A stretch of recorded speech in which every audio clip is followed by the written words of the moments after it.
Hello students, आज के lecture में हम पढ़ने वाले कुछ नया। लास्ट लेक्चर के अकॉर्डिंग अगर मैं बात करूं तो लास्ट लेक्चर में हमने पढ़ा था अगर हमारे पास सॉल्यूट भी वॉलेटाइल हो जाए और सॉल्वेंट भी वॉलेटाइल हो जाए तो दोनों की वजह से जो हमारा वेपर प्रेशर आएगा सॉल्यूशन, उसके लिए हमने बात करी थी। अभी तक हमने बात करा कि लिक्विड है, उसमें या तो वॉलेटाइल सॉल्यूट हो या नॉन वॉलेटाइल सॉल्यूट हो, और उससे जो वेपर प्रेशर आ रहा है, ठीक है, उन दो को अलग अलग केसेस में हमने बात करी। आज के लेक्चर में हम बात करने वाले हैं कि जब वो लिक्विड से जब वेपर बन गई तो वेपर प्रेशर तो ठीक है, लेकिन जब लिक्विड से वेपर बना तो वेपर फेज में अगर दोनों सॉल्यूट और सॉल्वेंट दोनों ही क्या हो, वॉलेटाइल हो, दैट मीन्स सॉल्यूट भी वेपर में कन्वर्ट हो और सॉल्वेंट भी किस में कन्वर्ट हो, वेपर में, तब उस वेपर फेज के अंदर सॉल्यूट और सॉल्वेंट का कंपोजिशन कितना होगा। और कंपोजिशन या कंसंट्रेशन की हम बात करें तो किस कंसंट्रेशन टर्म्स में, हम किस कंसंट्रेशन टर्म्स के रेस्पेक्ट में हम बात कर रहे हैं, मोल फ्रैक्शन के रेस्पेक्ट में। तो यहाँ पे आज के लेक्चर हम देखने वाले हैं कि वेपर फेज में लिक्विड से जब वेपर कन्वर्ट हो गया और ऐसा सॉल्यूशन जो कैसा है जिसमें सॉल्यूट और सॉल्वेंट दोनों ही क्या वॉलेटाइल है, तब उस वेपर फेज में सॉल्यूट और सॉल्वेंट का क्या मोल फ्रैक्शन होगा। क्योंकि लिक्विड में तो हमने बात कर ली XA और XB, कैपिटल XA और XB से हमने रिप्रेजेंट करा mole fraction of A and B in liquid phase. But क्या same mole fraction vapour phase में होगा? तो बिल्कुल नहीं। क्यों? क्योंकि जो ज्यादा वॉलेटाइल होगा ना वो ज्यादा किस में कन्वर्ट होगा, वेपर फेज में। तो ऑब्वियस ही बात है उसके मोल्स भी क्या होंगे, वेपर फेज में ज्यादा बढ़ेंगे, तो उसका मोल फ्रैक्शन भी क्या हो जाएगा, वेपर फेज में बढ़ जाएगा। ठीक है, इन सभी चीजों को हम प्रूव भी करेंगे। ठीक है, तो स्टार्ट करते हैं हम। हेडिंग है हमारी determination of mole fraction in vapour phase. Vapour phase में मोल फ्रैक्शन की हम बात करने वाली, वो कैसे कैलकुलेट किया जाएगा।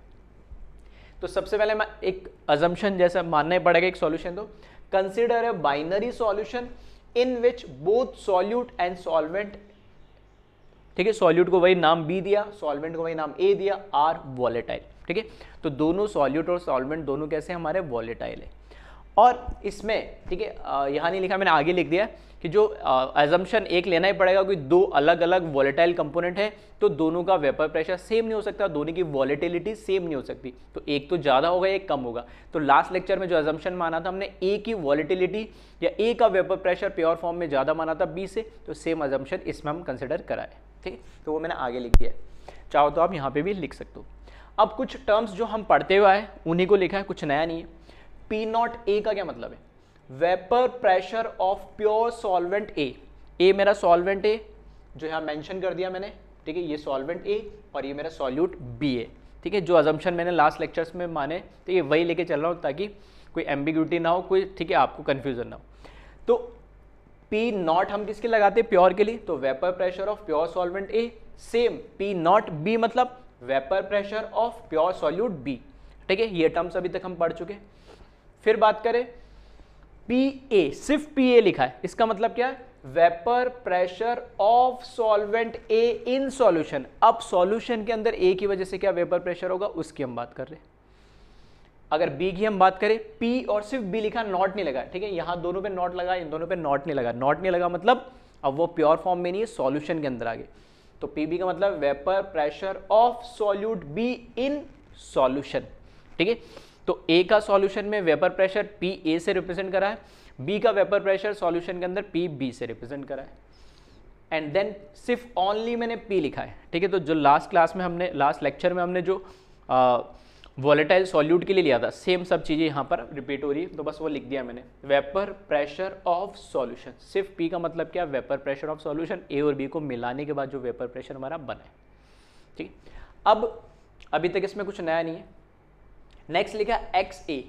XA का मतलब क्या, X का रिप्रेजेंटेशन क्या है, मतलब X से किसको रिप्रेजेंट करता है, मोल फ्रैक्शन को। तो यहाँ लिखा mole fraction of A in liquid phase of solution.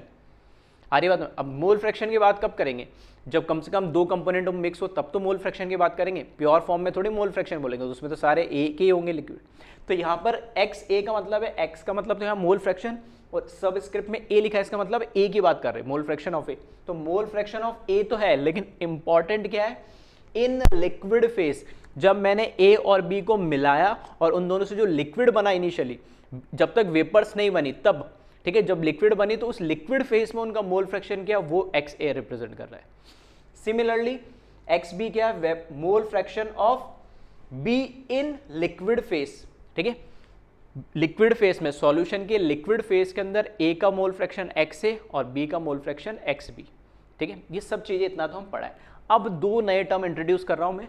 दो नए टर्म क्या है, पहला है YA और दूसरा लिखा मैंने YB। क्योंकि X तो ऑलरेडी मैं यूज कर चुका हूं, तो मेरे को इसको अलग रिप्रेजेंट करना था, तो मैंने क्या यूज करा, YA और YB। अलग कैसे, तो मैं यहां बोल रहा हूं, यहां पर Y का मतलब मोल फ्रैक्शन है फिर से। अब लेकिन मोल फ्रैक्शन तो सर आपने बात कर ही ली, ये कौन सा मोल फ्रैक्शन, तो ये मोल फ्रैक्शन इससे ये XA से YA अलग कैसे, तो ये है मोल फ्रैक्शन ऑफ A, ये भी मोल फ्रैक्शन ऑफ A।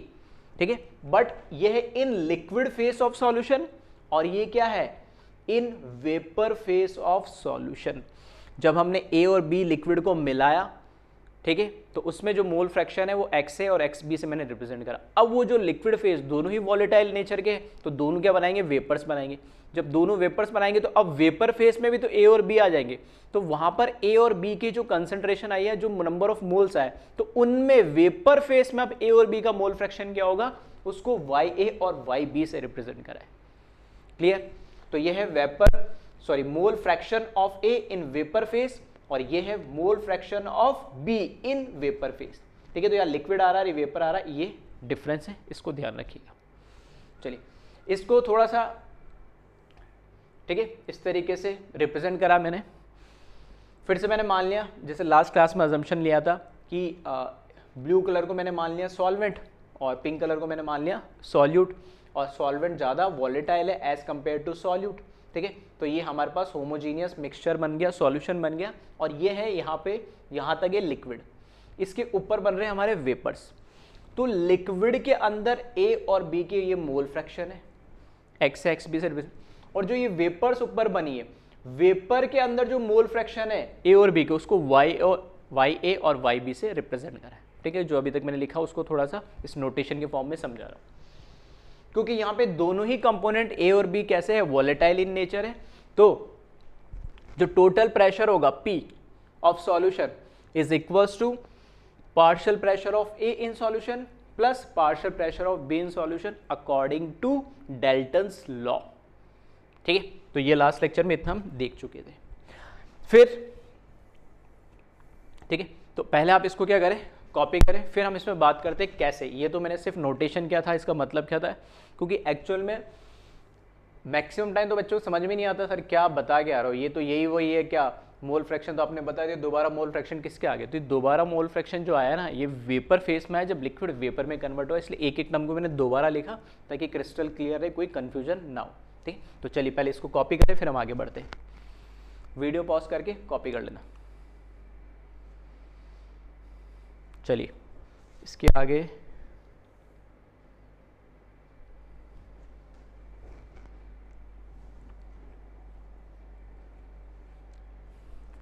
फिर वीडियो पॉज करके कॉपी करें।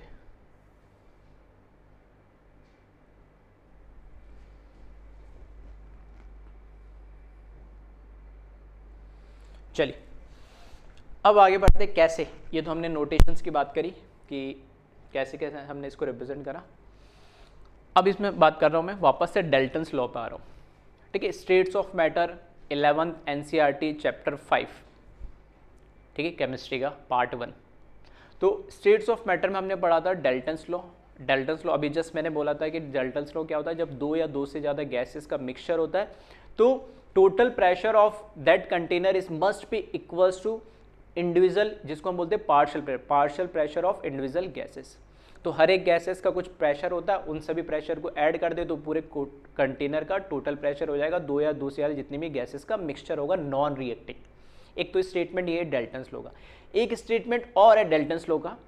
डाल्टन्स लॉ का एक स्टेटमेंट क्या है, वो कहता है कि अगर आपको इंडिविजुअल गैस का पार्शियल प्रेशर कैलकुलेट करना है in the mixture of non reacting gases, तब क्या करोगे आप, तो अगर आपको इंडिविजुअल गैस का पार्शियल प्रेशर कैलकुलेट करना है तो उसमें क्योंकि वो ये डाल्टन्स लॉ तो किसके लिए, वेपर फेस के लिए, गैस फेस के लिए, वेपर भी नहीं बोलूँ मैं तो गैसेस के लिए वो, तो वेपर को हम क्या कंसिडर कर रहे हैं अभी, गैस कंसिडर कर रहे हैं। तो अगर मेरे को एक इंडिविजुअल कंपोनेंट का पार्शियल प्रेशर कैलकुलेट करना है या इंडिविजुअल गैस का पार्शियल प्रेशर कैलकुलेट करना है, तो मुझे उस गैस का, उस गैसियस मिक्सचर के अंदर क्या पता होना चाहिए, मोल फ्रैक्शन पता होना चाहिए।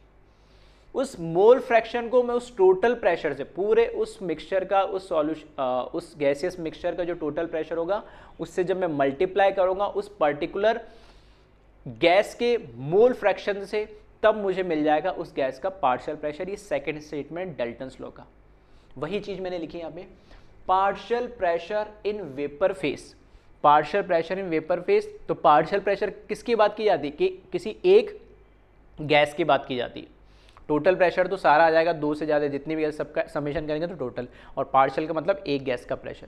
तो अगर किसी भी एक गैस का, मिक्सचर ऑफ गैसेस के अंदर अगर एक गैस का मुझे पार्शियल प्रेशर कैलकुलेट करना है, तो मुझे क्या करना पड़ेगा, मोल फ्रैक्शन इन वेपर। अब यहाँ मैंने वेपर वेपर क्यों लिखा, क्योंकि हम सॉल्यूशन में वेपर, लिक्विड से वेपर जो बना है उसी को गैस कंसिडर कर रहे, तो इसलिए मैंने वेपर लिख दिया, गैसेस ना लिख के। और यही स्टेटमेंट हमने डाल्टन्स लॉ में पढ़ा, वहां पर हमने बस क्या लिखा, गैस लिखा है, ठीक है। तो मोल फ्रैक्शन इन वेपर फेस, उस कंपोनेंट का, इस कंपोनेंट का या जिस भी गैस का हम क्या निकाल रहे, पार्शियल प्रेशर निकाल रहे, उसी गैस का मोल फ्रैक्शन पता होना चाहिए वेपर फेस में, और इसको मल्टीप्लाई करना है हमें total pressure in vapour phase या total pressure of gases mixture भी हम बोल सकते हैं। क्लियर है। तो ये स्टेटमेंट को मैंने इस फॉर्मूले के फॉर्म में लिखा है, जैसे हम जनरली लिखते हैं, स्टेटमेंट पूरा वैसे एज इट इज नहीं लिखा। तो अब यहां पर मैंने बोला मेरे पास दो ही कंपोनेंट है, ए और बी, वेपर फेस में गए लिक्विड से, तो मेरे को ए का भी पार्शियल प्रेशर निकाल सकता हूं डाल्टन्स लॉ से, और बी का भी निकाल सकता हूं। तो मैंने लिखा partial pressure of A in vapour face is given by, क्या लिखा है यहां पे, पी ए। और पी ए का मतलब अभी हमने क्या बोला था, vapour pressure of A in solution बोल दूं, या मैं ऐसे बोल दूं partial pressure of A in gaseous mixture या वेपर प्रेशर, कुछ भी बोल दे, एक ही मतलब है, ठीक है। इज इक्वल्स टू वाई, ए का मतलब क्या, मोल fraction of A in vapour face, mole fraction in vapour face किसका, ए का, मल्टीप्लाई बाय कैपिटल पी, मतलब total pressure in vapour phase या टोटल प्रेशर ऑफ मिक्सचर या total pressure of gases mixture, हम इस तरीके से बोलते थे। तो जो ये फॉर्मूला लिखा उसी को मैंने नोटेशन में लिख दिया ए के रेस्पेक्ट में, partial pressure of A in vapor phase या partial pressure of A in gas this must be equals to mole fraction of A in vapor phase या gas phase multiply with total pressure of gaseous mixture या total pressure of vapor phase, ठीक है। ये दो हमारा Dalton's law. अब बात करते हैं हम राउल्ट्स लॉ की। राउल्ट्स लॉ फिर से आ गया। राउल्ट्स लॉ क्या बोला है, राउल्ट्स लॉ ने बोला कि अगर हमारे पास दो या दो से ज़्यादा कंपोनेंट ऐसे हैं जो वॉलेटाइल है, तो इंडिविजुअल कंपोनेंट का वेपर प्रेशर या पार्शियल प्रेशर अगर आपको कैलकुलेट करना है तो वो किसके बराबर होगा, product of vapour pressure of that component in pure form multiply by mole fraction of that component in solution. तो ये पी ए मतलब ए की अगर मैं बात कर रहा हूं तो ये ए का पार्शियल प्रेशर है, वो किसके बराबर होगा, उस एक कंपोनेंट के प्योर फॉर्म में जो वेपर प्रेशर होगा उसको हम किससे रिप्रेजेंट करते हैं, प्योर फॉर्म में पी नॉट लगा दिया बस, मल्टीप्लाई बाय उस लिक्विड सॉल्यूशन, जो सॉल्यूशन हमने बनाया है उस सॉल्यूशन के अंदर लिक्विड फॉर्म में कितना मोल फ्रैक्शन है उस कंपोनेंट का, तो वो है XA। तो दो अलग अलग लॉ से हमने दो अलग अलग स्टेटमेंट लिखे हैं, लेकिन दोनों में एक कॉमन बात है कि यहां से डाल्टन्स लॉ से भी बोल रहा है ये वैल्यू किसकी आ रही है, पी ए की, partial pressure of A in vapour face, और यहां से भी पी ए की वैल्यू पता लग रही है, partial pressure of A in vapour phase, या इसको मैं उल्टा भी बोल सकता हूं, क्या, vapour pressure of A in solution, दोनों ए की मतलब है। तो यहां से इसको इक्वेशन नंबर मैंने 1 नाम दिया, इसको इक्वेशन नंबर 2 नाम दिया, क्योंकि इनका LHS दोनों का सेम है, तो मैंने दोनों को क्या करा, इक्वेट कर दिया है, ठीक है, दोनों को एक दूसरे के बराबर कर दूंगा। तो from equation first and second जब दोनों को बराबर करूंगा तो ये डाल्टन्स लॉ से है और ये राउल्ट्स लॉ से, दोनों मैंने बराबर करा, तो यहां से P को नीचे डिवाइड कर दूंगा तो यहाँ पर क्या आ जाएगा, Y A equals to P not A X A, और ये P डिनोमिनेटर में आ जाएगा। तो अगर मेरे को मोल फ्रैक्शन कैलकुलेट करना है A का वेपर फेस के अंदर, तो मुझे क्या पता होना चाहिए, उस A का प्योर फॉर्म में, ठीक है, प्योर फॉर्म में उसका वेपर प्रेशर कितना है उस पर्टिकुलर टेम्परेचर पे, वो मुझे पता होना चाहिए। लिक्विड सॉल्यूशन के अंदर उसका कितना मोल फ्रैक्शन है वो मुझे पता होना चाहिए, और उस सॉल्यूशन का टोटल प्रेशर कितना वो मुझे पता होना चाहिए। 3 टर्म पता होना चाहिए, ठीक है। तो वाइस वर्सा है, हो सकता है ये आपको पता है, ये पता है, तो यहाँ से इसके भी मोल फ्रैक्शन निकाल सकते हैं। मतलब 4 में से कुछ भी हो सकता है, 3 गिवन हो, एक चौथी क्वांटिटी आप कैलकुलेट कर सकते हो। क्लियर है? इसको इक्वेशन नंबर 3 नाम दी। सेम काम जैसे मैंने ए कंपोनेंट के लिए करा वैसे बी कंपोनेंट के लिए भी कर देंगे। तो सिमिलरली, ठीक है, पूरा नहीं लिखा हमने, सिमिलरली डायरेक्ट इसी की तरह लिख दिया, जैसे वाई ए तो यहाँ पर वाई बी आ जाएगा, is equals to P not B into X P upon P. देखिए कितने भी कंपोनेंट हो सबके लिए हम लिख सकते हैं, तो क्योंकि हमारे पास यहाँ पे बाइनरी सॉल्यूशन था तो दोनों कंपोनेंट के लिए सेम। एक बार इसके लिए क्या लिखेंगे, डेल्टन्स लॉ, उसके अकॉर्डिंग क्या आ जाएगा, डेल्टन्स लॉ के according P B is equals to Y B into P. और एक बार इसके लिए क्या लिखेंगे हम, राउल्ट्स लॉ, राउल्ट्स लॉ के according P B equals to P not B into X B. दोनों को वापस से इक्वेट कर देंगे और इक्वेशन हमें ये मिल जाएगी। तो 2 नए फॉर्मूले हमें मिले यहाँ से, 3rd एंड 4th, ठीक है। इनको आपको याद रखना है। कैसे आया वो डेराइव मैंने बता दिया, छोटा सा डेरिवेशन है 2 अलग अलग लॉ को यूज़ करके, बट इन फॉर्मूले को आपको याद रखना है, ठीक है। चलिए अब, ठीक है, तो एक बार इसको कॉपी कर ले पूरा। चलिए कॉपी करें इसको, वीडियो पॉज करके।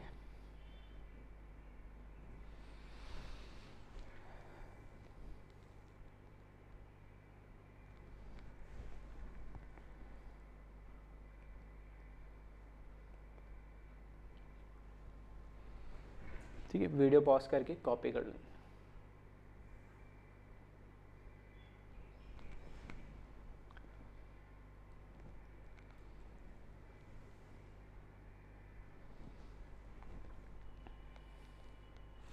ठीक है, चलिए तो यहाँ से हमने ये दोनों फॉर्मूले हमने डेराइव कर लिए, जिसमें हमें क्या है, वेपर फेस में ए और बी के दोनों के मोल फ्रैक्शन हम कैलकुलेट कर सकते हैं। मतलब 2 नए फॉर्मूला है और 2 नहीं मैं एक ही बोलूँगा, बस ए के लिए निकालना है तो वहाँ पे जहाँ बी लिखा है, जहाँ जहाँ ए लिखा है वहाँ बी लिख दो तो बी के लिए आ जाएगा, मतलब फॉर्मूला तो एक ही है। ठीक है, तो एक फॉर्मूला नया है जिसको आपको याद रखना है, न्यूमेरिकल में भी काम आ सकता है। चलिए इसके आगे हम बात करते हैं। अब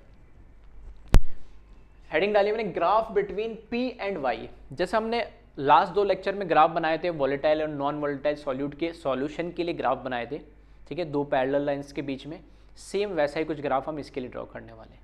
ठीक है, तो यहाँ पर देखिए ग्राफ बिटवीन पी लिखा, पी मतलब टोटल प्रेशर, सिर्फ मैंने नोटेशन लिख दिया, एंड वाई ए, स्पेसिफिक लिखा वाई ए।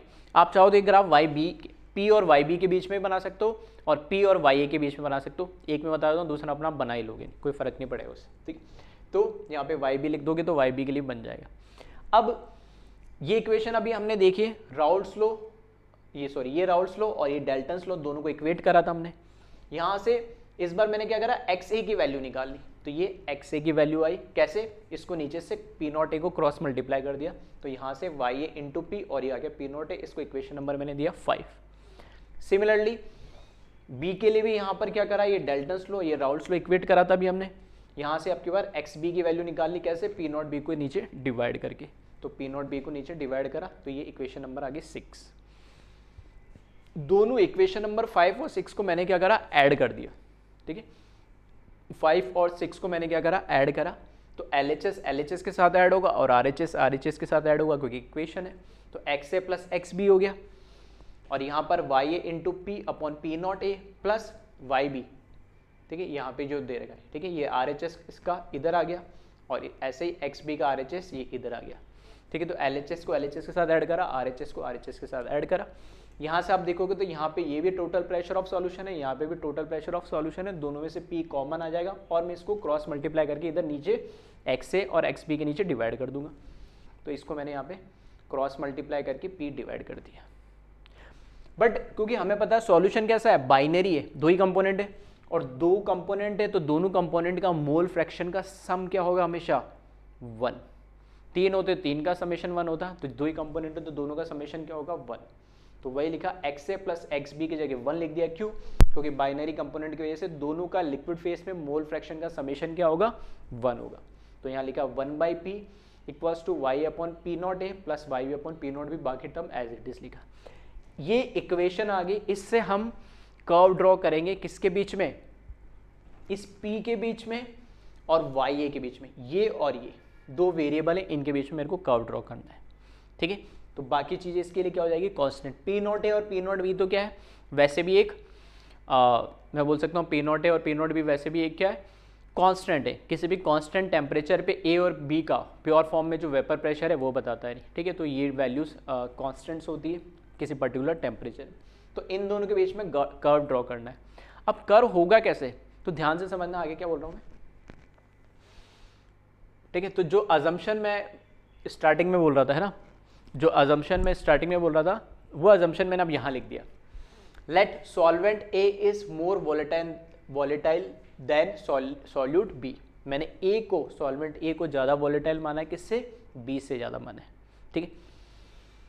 अब यहाँ पर जो ग्राफ ड्रॉ करना है मेरे को P और YA के बीच में ड्रॉ करना है, तो यही लिखा है graph between P and YA is curvature in nature. Last 2 हमने क्लास के अंदर लास्ट 2 लेक्चर में जो दोनों पैरेलल लाइंस के बीच में कर्व आए थे वो स्ट्रेट लाइंस बने थे यानी, लेकिन ये वाला कर्व कैसा बनेगा, कर्वेचर, स्ट्रेट लाइन नहीं बनेगा यानी। क्यों, तो थोड़ा सा, ठीक है, मैथमेटिकल नहीं जा रहा हूँ, आप मैथमेटिकल बैकग्राउंड से नहीं हो, ठीक है, नीट की बच्चे हो जिसको जनरली प्रॉब्लम होती है, और या किसी को थोड़ा नई भी ग्राफ आप समझ में आते तो भी लॉजिकली बता रहा हूँ, ठीक है। बचपन में 2 चीज़ तो हम पढ़ते थे, डायरेक्टली और इन्वर्सली। y मैं बोलता हूँ y equals to X, Y proportional to x लिख दिया तो डायरेक्टली हो गया, और y is proportional to 1/x तो इन्वर्सली हो गया। तो डायरेक्टली प्रोपोर्शनल तो उसके ग्राफ कैसे बनते थे, स्ट्रेट लाइन, और जो इन्वर्सली होते तो उनके ग्राफ कैसे बनते थे, ऐसे कर्वेचर नेचर के। तो बस उसी लॉजिक को मैं आगे यहाँ से उसी लॉजिक से समझाने की कोशिश कर रहा हूँ। तो graph between P and YA, तो मैं मान लेता हूँ P को मैं मान लेता हूँ y एक्सिस पे, प्रेशर को मैंने माना y एक्सिस पे, और YA को मैंने माना x एक्सिस पे। तो ये मेरा y वेरिएबल होगा, ये x वेरिएबल होगा। तो यहाँ मैंने y लिखा और यहाँ मैंने x लिखा। जब मैं यहाँ पे y और x लिखूंगा तो यहाँ पे क्या हो जाएगा, 1/y equals to x upon P not A plus Y B upon P not B. यहाँ से ये तो वाई बी और पी नॉट बी ये तो हो गया कांस्टेंट, चलो एक बार के लिए हटा दो इसको। तो 1/y इक्वल्स टू x, मतलब x और y कैसे आ रहा है, इन्वर्सली आ रहे हैं यानी, और इन्वर्सली आते तो कर्व कैसा आता है, इस तरीके का कर्वेचर नेचर का आता है। और y इक्वल्स टू आता है x, ठीक है। तो लाइन की इक्वेशन हो जाती है वो तो, ठीक है, स्ट्रेट लाइन की इक्वेशन हो जाती है y equals to mx plus c जैसे। तो ये c हो जाता है, ये 1/p नॉट है m हो जाता है, ठीक है। तो वैसे हम कर लेते, लेकिन यहाँ पे x और y इन्वर्सली आ रहे, मतलब कर्वेचर नेचर का हुआ, ठीक है। तो बस एक थोड़ा सा हिंट दिए कि कैसे आपको ध्यान रखना है कि स्ट्रेट लाइन नहीं ड्रॉ करनी। क्लियर, चलो तो एक बार इसको कॉपी कर ले, फिर हम इसका ग्राफ प्लॉट करते हैं।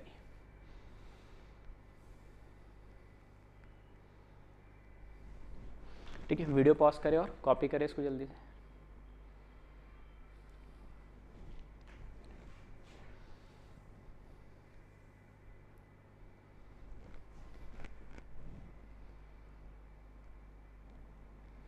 ठीक है, फिर वीडियो पॉज करें और कॉपी करें इसको।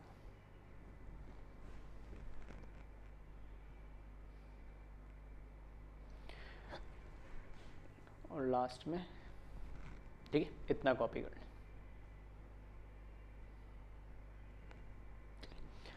अब आते हैं हम इसके ग्राफ पे।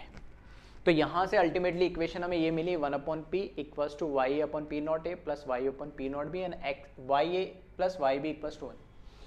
क्योंकि ये भी तो है तो क्या, वेपर फेस में मोल फ्रैक्शन, लेकिन है तो क्या, मोल फ्रैक्शन ही है। और मोल फ्रैक्शन किसी का भी हो वो क्या होगा, समेशन सबका 1 के बराबर ही होगा, और 2 कंपोनेंट है तो 2 के बराबर। तो एक तो ये इक्वेशन यूज़ कर रहा हूँ, एक ये इक्वेशन जिससे हमें ग्राफ प्लॉट करना है। सेम 2 पैरेलल लाइन से, ये वाई एक्सिस हमें बता रही है प्रेशर और एक्स एक्सिस हमें बता रहा है मोल फ्रैक्शन। जो मोल फ्रैक्शन है इस बार सिर्फ मैंने वाई लिखा, लास्ट लेक्चर्स में मैंने वाई एक्स ए और एक्स बी दोनों लिखा था, तो दोनों लिख सकते हो, कोई फर्क नहीं पड़ता है, ठीक है। तो मैंने बोला था एक मैं बता दूंगा, दूसरा अपना आप कर लोगे। तो यहाँ भी सिर्फ मैंने वाई लिखा, यहाँ 0 लिखा, यहाँ 1 लिखा, मतलब यहाँ से यहाँ मोल फ्रैक्शन की वैल्यू बढ़ रही है वाई की। चलिए अब इसको स्टार्ट करते हैं। तो इसमें 1/p equals to Y upon, ये हमें इक्वेशन दे रखी। सेम कहानी जैसे हमने लास्ट ग्राफ को ड्रॉ करने के लिए करी थी, वही चीज़ें मैं यूज़ कर रहा हूँ जो सबसे सिंपल होती। दो हमारे पास कंपोनेंट, किसी भी एक को उठा लो आप। इफ़ मैंने बोला एक बार इसकी वैल्यू क्या ले ली मैंने 0, अगर मैं y की वैल्यू 0 रखूँगा तो y भी अपना आप क्या बन जाएगा 1 बन जाएगा, तो y भी इक्वल्स टू क्या हो जाएगा 1 हो जाएगा। ya और yb की वैल्यू, ये मैंने अजम्पशन माना, अगर ya की वैल्यू 0 होगी तो y भी अपना आप क्या हो जाएगा 1, और दोनों की वैल्यू मैं इस इक्वेशन में रख दूंगा। यानी दोनों की वैल्यू जब इस इक्वेशन में रखूँगा तो LHS में तो 1/p रहेगा, y की जगह क्या रखा मैंने 0, और ये हो गया P0a, प्लस yb की जगह क्या रखूँगा मैंने 1/P0b। ध्यान से देखोगे तो ये 0 से 0 डिवाइडेड बाय, तो ये पूरा टर्म हो गया 0, 1/p equals to 1/P0b। Cross multiply करोगे तो यहाँ से, ठीक है, यहाँ से आपको क्या मिल जाएगा p इक्वल्स टू P0b मिल जाएगा। अब यहाँ से फिर से मेरे पास कोऑर्डिनेट आ गई, y और p की वैल्यू चाहिए थी, तो ये मेरे पास कोऑर्डिनेट आ गए 0, P0b, 0, P0b। तो यहाँ देखिएगा ya की वैल्यू क्या होगी जब 0 होगी, ya की वैल्यू 0 का इधर है, तो p की वैल्यू क्या होगी, ya की वैल्यू जब 0 होगी तो p की वैल्यू क्या होगी P0b। ये p बता रहे और ये क्या बता रहा है मुझे ya, तो ये 0 और P0b इस लाइन पे कहीं आएगा। फॉर एग्जाम्पल मैंने ठीक है, तो मैंने मान लिया यहाँ पे कहीं मैंने मार्क कर दिया पॉइंट, यहाँ पे ya 0 है और प्रेशर इधर बढ़ेगा तो इधर कहीं पॉइंट आएगा। पहला मेरे को कोऑर्डिनेट मिला 0, P0b। चलिए इसको मैं लिख देता हूँ यहाँ पे। पहला जो कोऑर्डिनेट है ये है 0, P0b। एक कोऑर्डिनेट और मिल जाए मुझे तो मैं ड्रॉ कर दूंगा। अब की बार क्या करा, ya को 0 माना, तो अब की बार क्या करूँ, ya को मैं 1 मान लूँ, तो यही लिख रहा हूँ मैं, एंड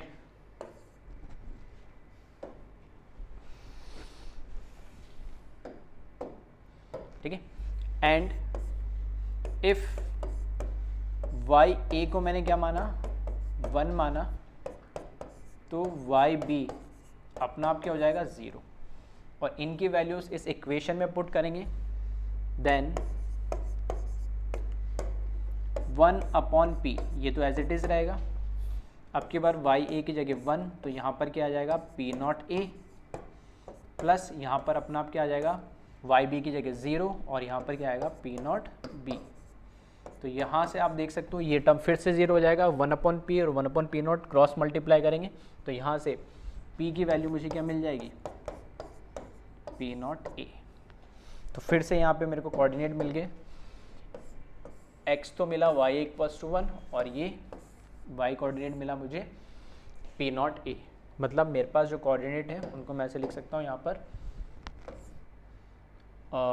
1, P0a। ठीक है, इसको मुझे अब क्या करना है, मार्क करना है। तो ग्राफ में जब मैं इसको मार्क करूँगा तो क्या मिला है आपको 1, P0a, तो x की वैल्यू यहाँ पे 1 यहीं पे आ रही है, तो यहाँ पे इस लाइन पे मिलेगा, और pa मुझे इस लाइन पे मिलेगा। अब इस लाइन पे कहाँ मिलेगा, तो आपको बस इतना ध्यान रखना है, क्योंकि ये वैल्यू किसकी बता रही है, ये वैल्यू किसकी बता रहा है आपको, ये वैल्यू एक्चुअली P0b की वैल्यू है ये, और यहाँ पर किसकी वैल्यू आएगी P0a की। अभी हमने एक एजम्पशन माना था क्या, कि A मोर वॉलेटाइल है देन सॉल्यूट B, जो सॉल्वेंट A वो ज़्यादा वॉलेटाइल है, तो मतलब उसका वेपर प्रेशर भी क्या होगा ज़्यादा होगा, तो इससे तो क्या होगा ऊपर ही कहीं ना कहीं वो लाई करेगा। तो यहाँ पर मैंने इसको मार्क कर दिया, इससे ऊपर चलो यहाँ मैंने मार्क कर दिया, यहाँ पर वो लाई करेगा। ये जो पॉइंट है आपको, ये पॉइंट क्या बता रहा है आपको P0a की वैल्यू बता रही है। ठीक है, अब नॉर्मल था, लास्ट लेक्चर में जैसे करा था, इन दोनों को हमने क्या करा था, ज्वाइन कर दिया था, स्ट्रेट लाइन बना था। बट इस केस में स्ट्रेट लाइन कर्व नहीं ड्रॉ होगा, कैसा आएगा कर्वेचर इन नेचर। तो इस तरीके से आप इसको स्ट्रेट लाइन ना ड्रॉ करके, ठीक है, थोड़ा सा कर्व के फॉर्म में ड्रॉ कर देंगे। तो ये कर्व हो जाएगा क्या हमारा, ये कर्व हो जाएगा 1/, P equals to Y A upon P not A plus Y upon P not B में वाई ए और P के बीच में कर्व है, वाई ए और ये P के बीच में ये कर्व हो गया नहीं, ठीक है। P यहाँ पर प्रेशर, यहाँ पे कुछ भी वाई ए की वैल्यू मान लो 0.3 है, तो वाई बी की वैल्यू अपना क्या आएगी 0.7, तो उसके रेस्पेक्ट में ये यहाँ पर कुछ, ठीक है, हमें टोटल प्रेशर मिल जाएगा उस सॉल्यूशन का। क्लियर है? तो इस तरीके से हम इसमें ग्राफ ड्रॉ कर देंगे। चलिए तो इसको कॉपी कर ले एक बार आप।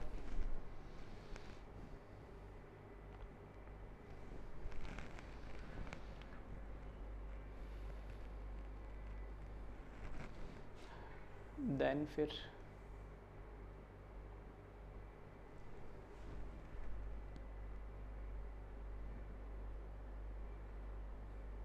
ठीक है, चलिए अब इस पे एक न्यूमेरिकल और देख लेते हम। तो क्वेश्चन हमें दे रखा है vapour pressure of A and B is 100 mm Hg and 150 mm Hg। The moles of A and B is 2 and 3 respectively। Then calculate mole fraction of A and B in vapour phase. देखो question थोड़ा सा ध्यान से पढ़ना, हर जगह जरूरी नहीं हो कि आपको ऐसे लिखा हो कि वॉलेटाइल कंपोनेंट ही हो या ऐसा सॉल्यूशन है बाइनरी है ये वो, है ना, जरूरी नहीं हर क्वेश्चन में इतना साफ साफ लिखा हो। इस क्वेश्चन में क्या लिखा है, vapour pressure of A and B 100 mm and 150 mm Hg। मतलब ए और बी का कुछ ना कुछ वेपर प्रेशर है, और वेपर प्रेशर है तो ऑब्वियस ही बात कब होगा, जब वॉलेटाइल इन नेचर होगा। नहीं अरे बात समझ, इस तरीके से क्वेश्चन को आपको समझना होगा। देन लिखा the moles of A and B is 2 and 3 respectively. तो calculate mole fraction of A and B in vapour phase. अब ए और बी का ये इंडिविजुअल आपको क्या दे रखा है, वेपर प्रेशर दे रखा है, और इन दोनों का जो सॉल्यूशन बनेगा उस सॉल्यूशन से जब लिक्विड से वेपर में कन्वर्ट होंगे ए और बी, तो उस वेपर फेस में कितना मोल फ्रैक्शन है, दैट मीन्स वाई ए और वाई बी की आपको क्या बतानी, वैल्यूज बतानी। ठीक है, तो अगर आपको क्वेश्चन समझ में आ गया तो चाहे तो वीडियो पॉज करके आप इसको सॉल्व कर सकते हैं, अदरवाइज ठीक है मैं सॉल्व कर रहा हूँ और इससे आपका जिसको नहीं समझ में आया वो चेक कर ले, अदरवाइज क्या करें, जिसका हो जाता है वो अपना आंसर क्रॉस वेरीफाई कर लेना। चलिए तो पहले तो यहाँ पे जो जो चीज़ हमें गिवन दे रखी है वो लिख देता हूँ मैं, ठीक है, नोटेशन में लिख रहा हूँ। वेपर प्रेशर ऑफ ए मुझे दे रखा है, दैट मीन्स हम उसको प्योर फॉर्म में, तो उसको मैं लिख रहा हूँ पी नॉट ए, ये हमें गिवन दे रखा है कितना 100 mm Hg। तो ये लिखा मैंने 100, ठीक है, यूनिट जो है वही रहने देना अनटिल अनलेस ऑब्जेक्टिव क्वेश्चन में कोई दूसरी यूनिट दे नहीं रखी हो ऑप्शन में। पी नॉट बी ये कितना दे रखा मुझे 150 mm Hg, ठीक है। फिर the moles of A and B, दोनों के मोल्स हमें दे रखे कितने 2 and 3।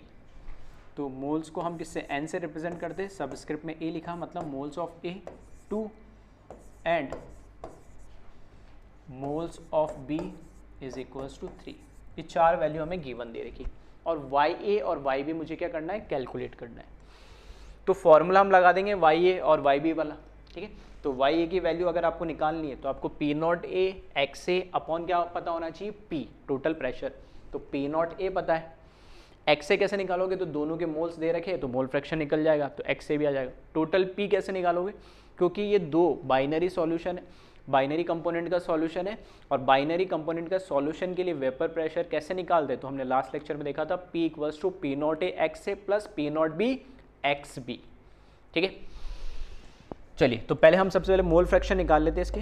तो मोल फ्रैक्शन एक्स ए क्या होगा, N A upon N A plus N B. N A की वैल्यू दे रखी है हमें 2 और 2 + 3 तो कितना आ जाएगा 5, तो ये आ जाएगा 2/5, ठीक है। तो X A mole fraction of A 2/5 है, तो एक्स बी क्या हो जाएगा, तो डायरेक्ट लिख दे, या तो आप एक्स बी इसी तरीके से फॉर्मूला लिख के लिख लें N B upon N A plus N B, या फिर 1 - एक्स ए कर दे डायरेक्ट, क्योंकि दोनों का समेशन क्या होना चाहिए 1। तो यहाँ से एक्स बी की वैल्यू कितनी आ जाएगी 3/5, सही है। तो मोल फ्रैक्शन भी आ गया ए और बी का, मोल फ्रैक्शन आ गया। तो अब मुझे क्या निकालना है, टोटल प्रेशर। तो टोटल प्रेशर जो है वो किसके बराबर होगा, बाइनरी सॉल्यूशन के लिए जिसके अंदर दोनों ही वोलेटाइल है, तो P not A X A plus P not B X B, ठीक है। लास्ट लेक्चर में लास्ट क्लास में जो लास्ट लेक्चर था वो इसी पे बेस्ड था, इसी फॉर्मूले को हमने डेराइव करा था, ठीक है। तो टोटल प्रेशर यहाँ से आप कैलकुलेट कर लें, P is equals to P not A कितना दे रखा हमें 100 मल्टीप्लाई बाई एक्स से कितना दे रखा है 2/5 प्लस पी नॉट बी कितना दे रखा है 150 मल्टीप्लाई बाई, ठीक है, 150 मल्टीप्लाई बाई 3/5, ठीक है। तो 5 से करोगे तो 20 प्लस 2 40 और ये 5 से करोगे तो 3 और 90 तो 130 mm Hg, ये टोटल प्रेशर ऑफ सॉल्यूशन आ जाएगा। अब बस टोटल प्रेशर ऑफ सॉल्यूशन आ गया तो आप क्या करें इसमें, आपको क्या निकालना है, mole fraction in vapour phase of A which is equals to Y A, वो क्या होता है P not A into X A upon P, बस ये वैल्यूज रख दिया, ठीक है। तो पी नॉट ए हमें गिवन दे रखा है, एक्स से हमने कैलकुलेट कर लिया और पी अभी हमने कैलकुलेट कर लिया, तो यहाँ पर ये वैल्यू आ जाएगी 100 इंटू, ठीक है, 100 इंटू एक्स ए की वैल्यू कितनी आई है यहाँ पर 2/5 है ना, तो 2/5 और टोटल प्रेशर कितना आ रहा है ये 130, ठीक है। तो इसको आप कैलकुलेट कर ले और इसको कैलकुलेट करेंगे तो 4/13 आएगा ये, क्योंकि मोल फ्रैक्शन है तो ऑब्वियसली बात है 1 से तो ज़्यादा होगी नहीं वैल्यू, तो 4/13 इसका मोल फ्रैक्शन आया ए का, वेपर फेस में मोल fraction of A in vapour face is 4/13, ये हमारा एक आंसर आ गया। इसी तरीके से वाई बी अगर आपको निकालना है तो एक तो तरीका है क्या लिखे यहाँ पे P not B into X B upon P, और दूसरा तरीका क्या है कि दोनों का समीशन क्या होगा 1 के बराबर, तो 1 माइनस कर दो मैं डायरेक्ट, तो यहाँ पे Y B is equals to 1 minus 4/13, तो Y B is equals to कितना आ जाएगा 9/13, ठीक है। तो यही पूछा गया था आपसे और ये हमने कैलकुलेट कर लिया, ठीक है। तो ऐसा नहीं है कि पीछे आपने पढ़ा हुआ यूज़ नहीं होगा, ठीक है, सब चीज़ें पीछे से हम उसी सीक्वेंस में पढ़ रहे हैं ताकि हमें आगे समझने में आसानी हो, तो पीछे के लेक्चर आपको क्लियर नहीं होंगे तो आगे भी समझने में दिक्कत होगी, ठीक है। तो क्वेश्चन को पढ़ना है, उसको समझना है प्यार से, और जो चीज़ गिवन है पहले वो लिख लो, और फिर हमें क्या चाहिए तो फॉर्मूले जरूर याद होने, बिना फॉर्मूले फिजिकल केमिस्ट्री में आप सोचो क्वेश्चन सॉल्व हो जाए, पॉसिबल नहीं है, ठीक है। तो फॉर्मूले तो एटलीस्ट आपको याद होने चाहिए। चलिए तो इसको कॉपी करें आप,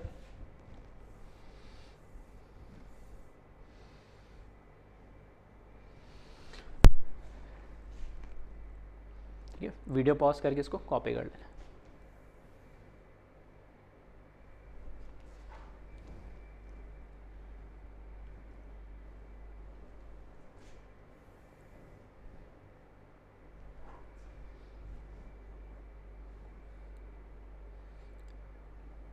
ठीक है, और लास्ट में ये आप कॉपी कर लेना।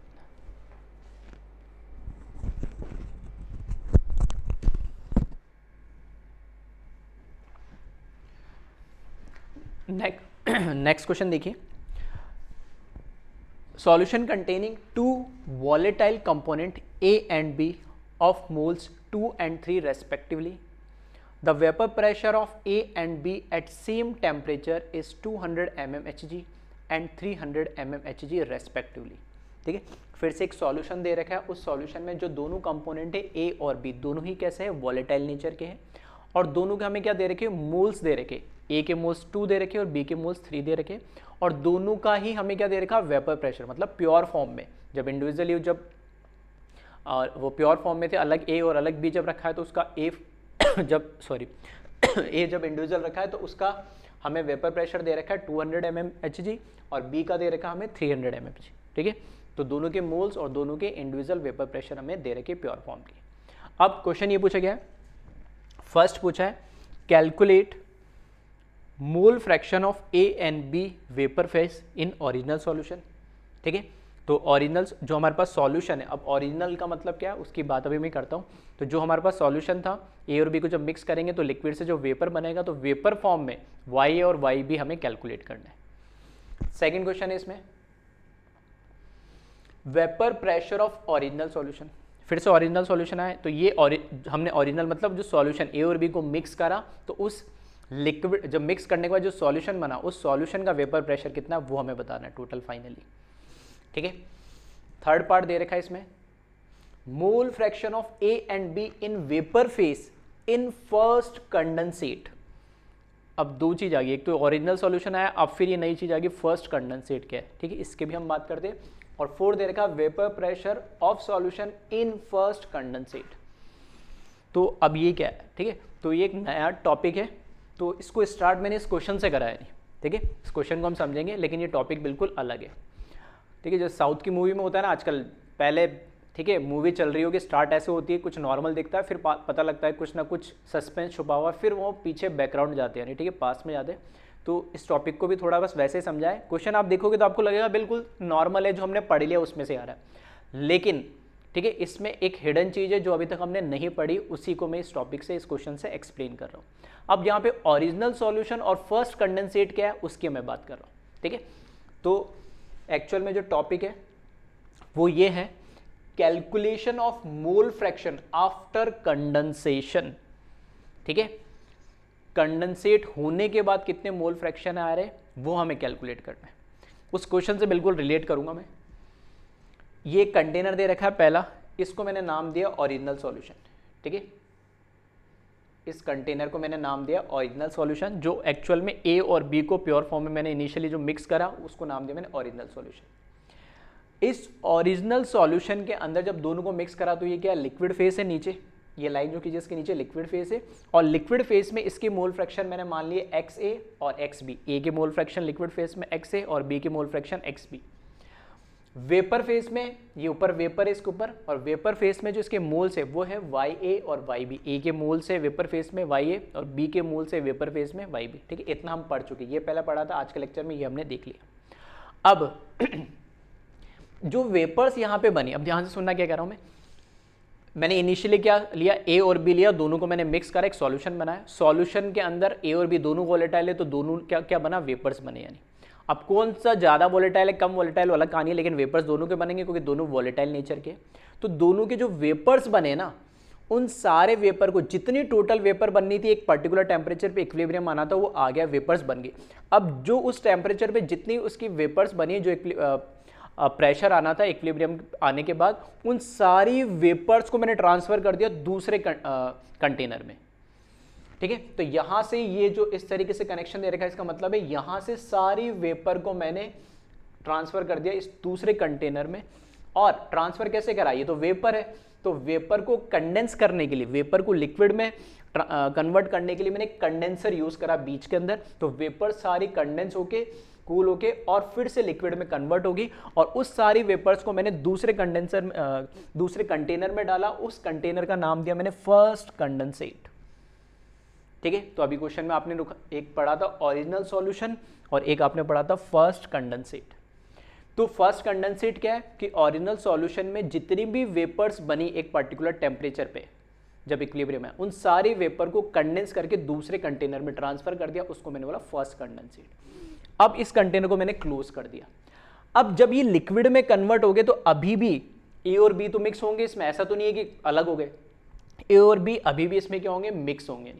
ए और बी अभी भी मिक्स है, और अब मैं इसको अलग से, ये अलग सेपरेट कंटेनर हो गया। अब इसमें क्या होगा, उस पर्टिकुलर टेम्परेचर पे फिर से ये लिक्विड क्या होगा, इसके अंदर ए और बी दोनों कंपोनेंट वोलेटाइल है, तो वो दोनों फिर से क्या होंगे, वेपर फेस में कन्वर्ट होंगे। तो ए बी लिक्विड से वेपर में जाएगा, बी भी लिक्विड से वेपर में जाएगा।